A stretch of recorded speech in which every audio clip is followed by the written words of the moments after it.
Yen, kenapa muka awak sedih ni? Dah 2 jam. Tapi ibu masih belum datang jemput Yen dari sekolah. Jangan risau. Jom Pak Cik hantar Yen balik rumah.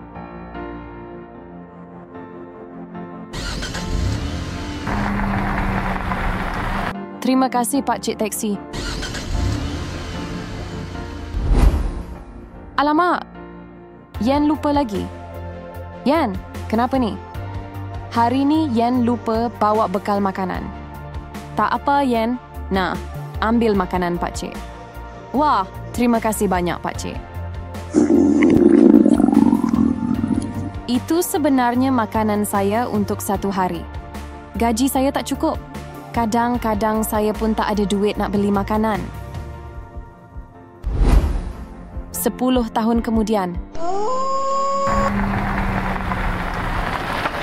Hai, sudah lewat malam ni. Awak nak naik teksi ke? Encik, saya tak cukup duit nak bayar tambang teksi. Tak apa.